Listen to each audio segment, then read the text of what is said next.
Hey, what's up, guys? It's WiseGuyVito here, and today I have another tier list for you guys. It'll be secondary weapons against the Automatons. You guys let me know what you think down below in the comment section. What is the best secondary against Automatons versus not the best secondary against Automatons?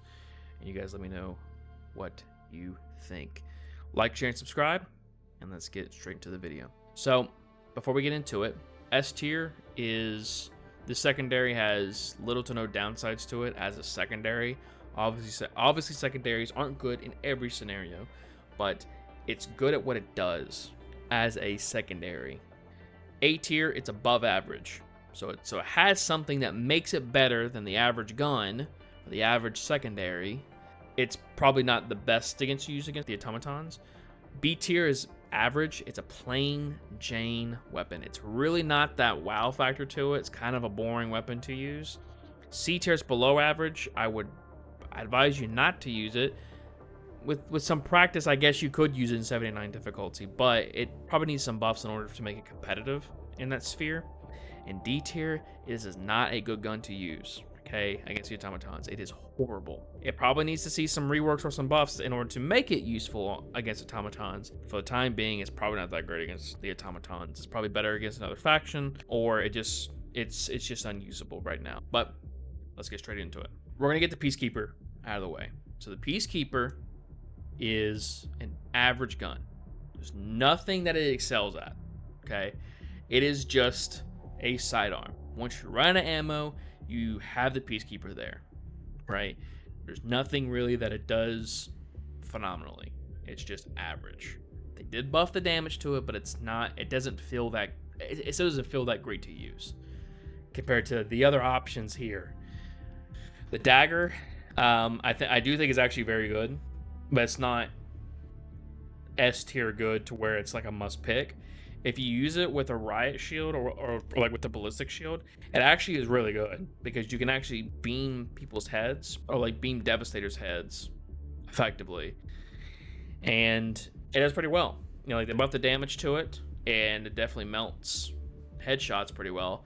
I think the only problem with the gun is that if you get shot, or if you don't bring something that kind of helps you with landing those headshots, it's going to feel really, really bad. So it kind of needs something to kind of help it out. But overall, like it's a great gun against the Automatons. The grenade pistol, I do think is S tier. It does well against the Automatons as far as like fabricators and stuff, and killing devastators and like smaller group of enemies, but it's definitely not as good as if it was on Terminids, in my opinion. But it's still a very good utility weapon. You have to see it in the lens of it being a utility-based weapon. And so if you have a gun that requires, very little ammo to use, or like has unlimited ammo, or has a lot of ammo in its capacity or something like that, then bring this with you, right? Again, it's mainly just for utility use, and I think it does that very well in Automaton mission. The Redeemer, definitely still the best secondary in the game.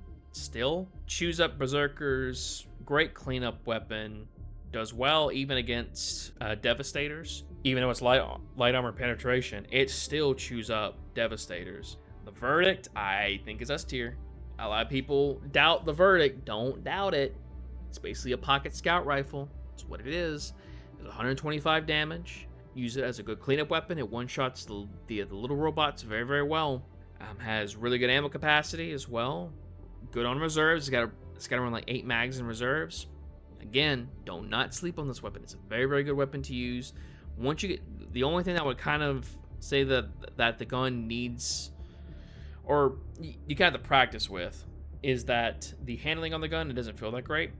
But once you get the handling down pat, it's actually a very good gun to use. It's a very, very good gun to use. It's a high skill based secondary, in my opinion. And of course the Senator. I think the problem with the Senator, like, it can one-shot headshot devastators. It's just its ammo capacity. It's 6 rounds, and like you got to make them count, right? If you have like a herd or like a whole line of automatons shooting at you, it's probably not the best gun to use. I think that guns that are more higher capacity do better overall. But what makes the Senator, you know, competitive in the sphere of automatons is the fact that it does do a lot of damage, right? It's a hand cannon now. Before it was a revolver, now it is a hand cannon. It has 195 damage. That's good for a secondary. Plus, it has a speed reloader. So, you know, before you were reloading one bullet at a time. Now you're not anymore. Now you're reloading speed reloaders in and stuff like that. It's a phenomenal weapon. So definitely use this gun on the automaton missions. It does very well. The only downside to the weapon as well is the sights. If the sights were better, then it would be fantastic. But for the time being, it's okay. It does well against the automatons. So there's my tier list for the secondaries against the automatons. You guys let me know what you think down in the comment section down below, and I'll see you guys next time. Bye bye.